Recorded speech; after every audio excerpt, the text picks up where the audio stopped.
Hey guys, AJ with Relentless Racing. Welcome back to the channel.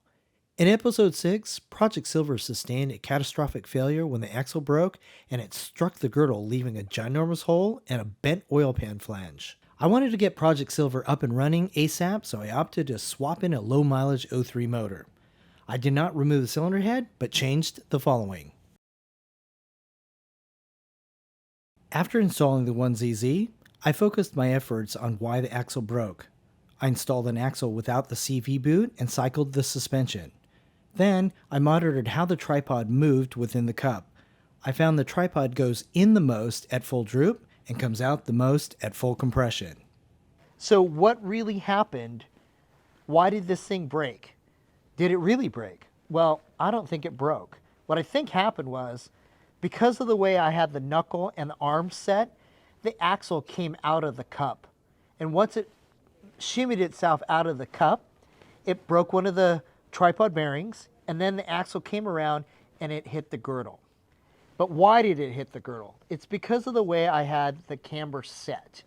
So what I did was I adjusted the camber using the arms, and I ended up using the knuckle as well. And that was a mistake. Here's why. So if you take the knuckle away from the most negative camber that you can have, let's say it's like this, kind of straight, kind of like that.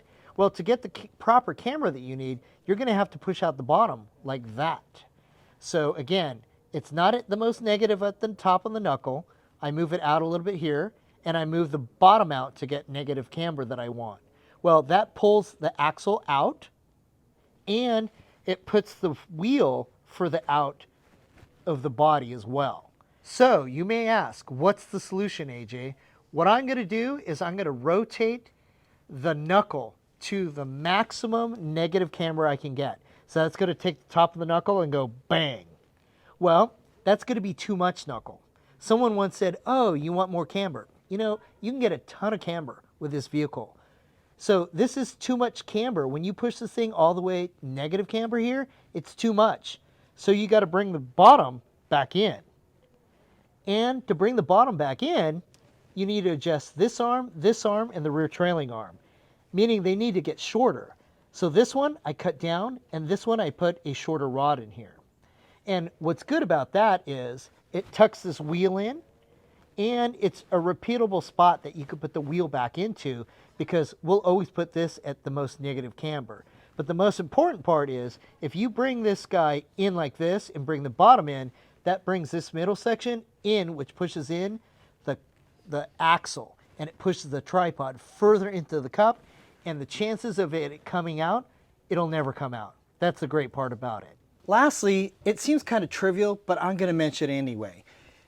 You want to make sure that your rear wheel is aligned within the fender evenly. And if you don't do this, the car will not corner properly. And obviously you need to match the left and the right the same way. So you want to let your alignment guy know that you want this wheel centered in here properly, especially when you have the aftermarket arms, because you can move the wheel forward to back by adjusting the rear trailing arm, your lower control arm, and your rear toe arm. All that has to work together. So let's take a look at what it looks like when it's balanced properly. I just installed the rear wheel. It's in full droop, but that's okay, because once the car sits, the wheel will go up and into the wheel well. The important part is you want to make sure this distance and this distance are equal. And again, if those distances aren't equal, the car will not corner properly. So after your alignment guy is finished adjusting this, double check him. And if he doesn't understand what's going on, you got to make sure that you explain to him that the position of this wheel is established using the rear trailing arm, the lower control arm, and the toe arm. This is AJ with Relentless Racing. Stay relentless, and I'll see you on the track.